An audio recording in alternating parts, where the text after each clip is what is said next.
Why don't we go next to Dylan from Massachusetts? Dylan, you're on the air.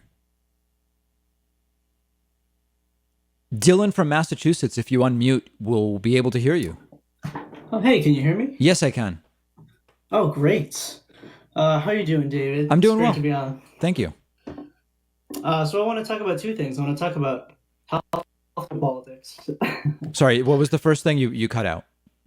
I want to talk about healthcare and geopolitics. Okay, maybe let's pick one because we have so many people waiting to get on. Cool. Okay, well, we'll scrap the healthcare then.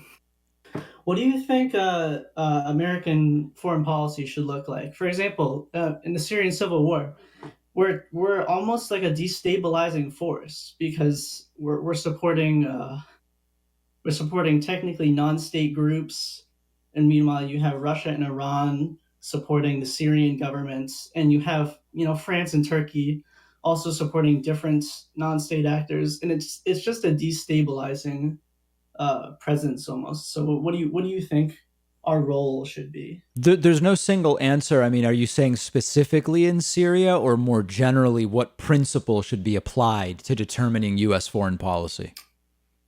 I guess I'm talking more about general principles. I'm just looking at this through the lens of the Syrian civil war, but also similar situations have arisen in Iraq and Afghanistan as a result of U.S. involvement Well, I think the in those problem is places. one that came up last week during live calls, which is once we break something or once we have a negative effect, how long does our responsibility remain?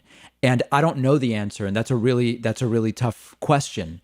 The other aspect of this is that a lot of these conflicts essentially become proxy, not necessarily wars. Sometimes they're wars, but sometimes they're proxy geopolitics where we're really up against, as you mentioned, there's different nation states that support other factions, like in the Syrian civil war, including Russia and France and others.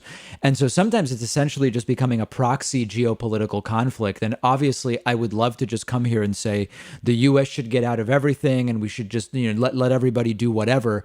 But it's just not going to happen. So I think we're better served by thinking more pragmatically and productively about what our involvement should be. But the problem really is when we break something, how long do we have to stick around? How long do future presidents have to stay because we did break it? I mean, the Afghanistan example with George W. Bush is a good one. I don't have the answer. I don't know how long we're supposed to stick around. At what point can we say this is it and we're out, even if we are the reason that things are going so poorly? I don't have an answer, unfortunately.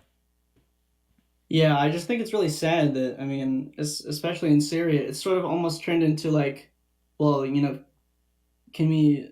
I feel like defense contractors, not necessarily U.S. defense contractors, but people trying to sell weapons from Russia, Yep. and like Croatian weapon stocks are appearing in Syria, and I feel like it's almost like a way where you can it's like an infinite money source. You can keep selling weapons to these different groups and perpetuate a conflict at the No expense question. of the people living there. There are economic, strategic decisions. There are geopolitical strategic decisions at play, and most of it is essentially terrible for just like the average person who works for a living.